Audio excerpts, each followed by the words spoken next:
Yeah, Dr. I can't read your name. Goldfarb? Okay. I have heard two physicians tell me that they feel American medicine peaked out about 7 years ago because of this, in part because of the issues we're talking about today. Do you think that is true? Are we seeing a decline in the quality of medicine? Thank you for the question. You know, I think what we're definitely seeing is a dramatic change in the character of medical education, which if it hasn't played out yet in demonstrating a change in the quality of healthcare, it will in the very, very near future. And I think the issue is to make sure that we have the highest quality medical workforce that we possibly can have. And that's no longer what we're emphasizing. Did you say that there is an ideology out there that it's important that, like, people of Asian ancestry have Asian doctors and Native American ancestry have Native American doctors, and that is superior?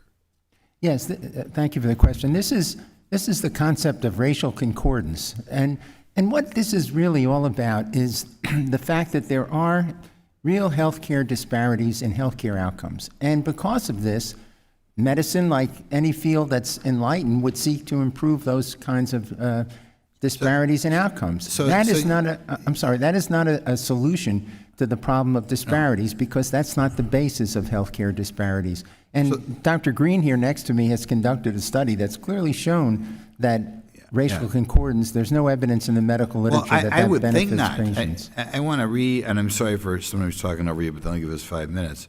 So in other words, there's an ideology that says if I'm a Native American, I'd rather have a doctor who maybe got 30 or 40 points lower on the MCATs, but it was a Native American, rather than an Asian doctor who did superior on the MCATs, because is that what that ideology lives to? Yes, that's basically the you have to be really a sicko to really think that's the way we should operate our medical schools. That we would want a doctor who hasn't performed as well, but just because of racial reasons. I'd like to meet that person who would say, I'd rather have somebody with low MCATs treat me because they look like me. I mean, I assume there are a couple people out there like that, but that's just almost beyond belief.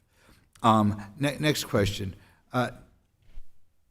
Dr. Smith, there is and I want you to comment on this, there's an ideology here in that what you bring to a job, today we happen to be talking about medical school or education, but it could be anywhere, is colored by where your ancestors come from, right? So if some guy's got a grandmother who was born in Norway and somebody else has a grandmother that was born in Honduras, that colors their world of view, or they'll be different, better or worse, or bring something different to the engineering firm or whatnot.